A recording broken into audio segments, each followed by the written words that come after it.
diskriminasi dan juga intoleransi terhadap seorang warga Bantul yang dilarang tinggal. Diskriminasi rasial di Amerika Serikat. Diskriminasi.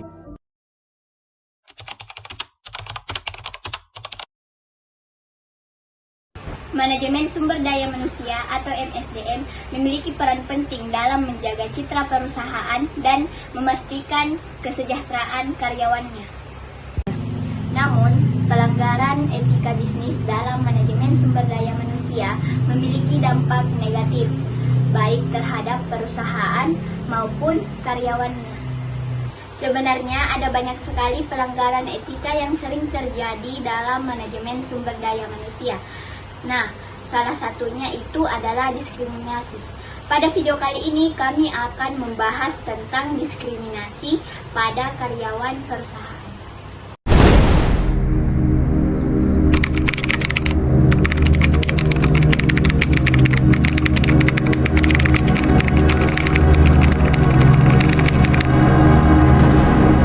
Selamat pagi semua. Pagi, Bu. Baik, terima kasih sudah meluangkan waktu untuk datang di rapat singkat ini. Di meeting kali ini tuh kita akan membahas isu penting mengenai diskriminasi di tempat kerja. Karena saya melihat akhir-akhir ini tuh perusahaan kita operasionalnya tuh mengalami penurunan. Apalagi setelah saya observasi di ruang kerja itu kadang terjadi ketidakproduktifan. Saya kadang bertanya-tanya, mengapa hal ini bisa terjadi? Nah, setelah ditelusuri, ternyata memang benar adanya kalau telah terjadi pendiskriminasian antar sesama rekan kerja. Baik, di meeting kali ini tuh kita akan membuka wadah untuk menampung aspirasi atas ketidaknyamanan ini. Nah, bagaimana? Saudari Ayla, apa bersedia untuk berbagi pengalaman? Sebenarnya saya sering sekali merasa tidak nyaman.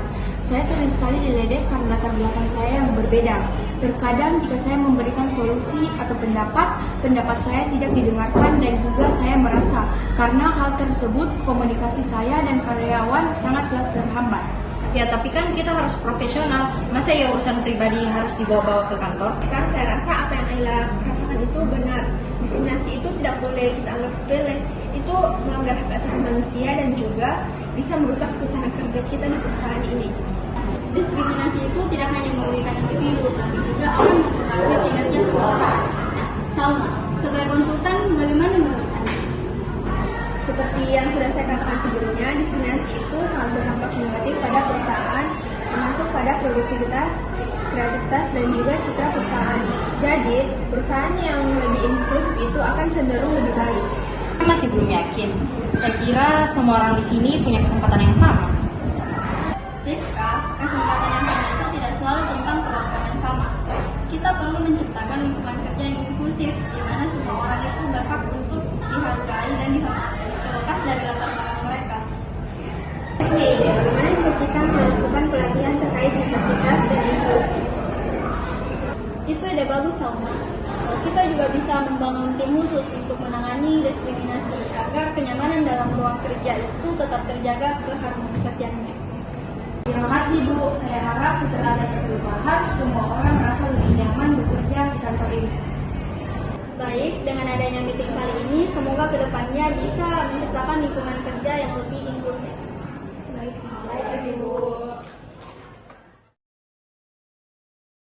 Nah, video tersebut menekankan pentingnya perusahaan untuk menjaga standar etika tinggi khususnya terkait dengan diskriminasi.